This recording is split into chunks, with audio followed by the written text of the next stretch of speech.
read it and thought, oh my gosh, it's the lead in this wonderful sci-fi kind of horror, romantic story. I don't stand a chance again this. They'll cast some star in it, you know. Just one thing led to another, and I got this part, and I knew there were a few heavy hitter actors. We're after too. Gary Oldman was one. Bill Paxton, my buddy Bill Paxton was too. I got it. I was euphoric, absolutely euphoric. Working with Sam was really inspiring. I had never really worked with someone like Sam before. He was just incredibly inventive. He had a wonderful old-fashioned quality to him too. He always wore a shirt and tie. And we shot in this old soap factory that's since been destroyed, downtown LA, summertime, blazing hot. And Sam always had a jacket and a shirt and tie out of respect for his crew. And that's something apparently Alfred Hitchcock did.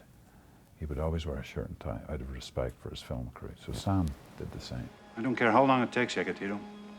I know it's out there, waiting for us. I can feel it. God, I can almost taste it. The character, there was something, and I'm not an opera fan by no means, but there was something very, very operatic about it.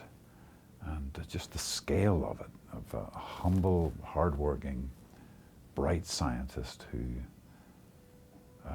something monumental happens to him whereby he has this horrible accident and he suffers these horrendous burns to his face and has to use his scientific knowledge to almost reinvent himself physically and emotionally. And of course the scars emotionally as the film develops are quite intense, you know. He becomes a one-man vigilante force. Burn in hell! I remember as a kid seeing mummy movies, very, very B movies, and been terrified but at the same time fascinated by a face that was half obscured by 2,000-year-old bandages. And I remember as a kid, myself and my sister had been terrified by this, but at the same time, we just couldn't take our eyes off it. As an acting exercise, it was difficult because you're wearing a mask. You're covered all the time, and I had to trust what that looked like. That it was tragic, horrific, and yet, you know, hopefully convey something through the eyes of the pain this guy's going through. And so that was a challenge, and I did embrace it. I mean, I was a lot younger, of course. I mean, nowadays I'd say, how long do I have to be in the makeup chair? Forget it.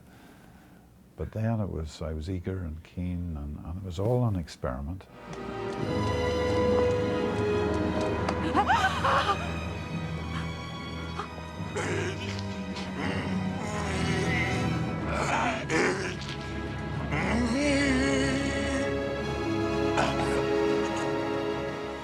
There was lots of costumes to try on, and Sam had a scene in the film where Darkman, having escaped from the hospital, finds a big theatrical dumpster truck outside this theater, and there's disused costumes and stuff. I thought that was a wonderful idea, and when he goes in there, he finds this strange cloak that some actor would have worn in some ancient production of Phantom of the Opera or something like that, you know, and a hat, and I picked this bright red, deep red shirt. I still have my hat and shirt from Darkman. I keep it up in a box.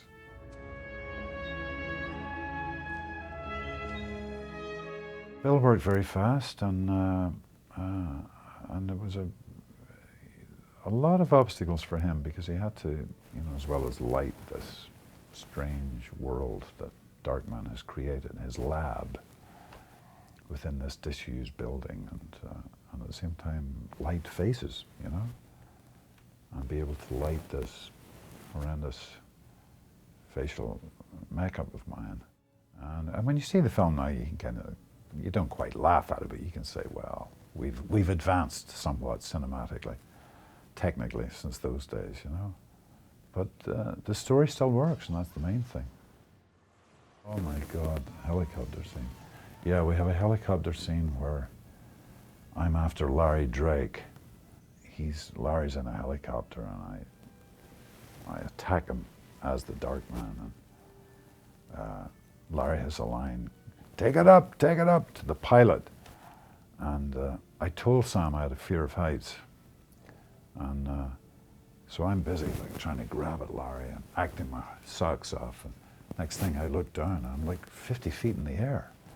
I just froze, you know, absolutely froze.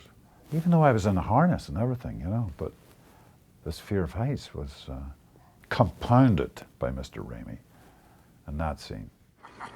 You're next, Durant! I'm coming for you! Shake it! He really took that part of Durant and really made him nasty and funny and deadly sinister, you know? You perfect the skin, you make it work, it doesn't matter. Frances is, she's very attractive, but there's something very, very genuine and incredibly believable about her acting. You believe her character, every character she plays. She's very, very present, you know? And she was real, she was just real, you know? We didn't go for some glamour puss actress. Hey, I love you, I mean, I realized. but I gotta think it over, okay?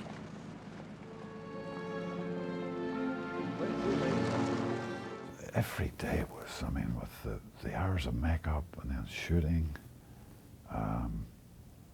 it was tough work. It was really, really tough, you know? But very, very enjoyable. Again, I loved working with Sam.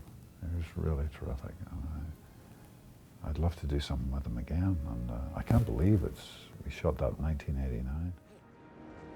I'm everyone. And no one.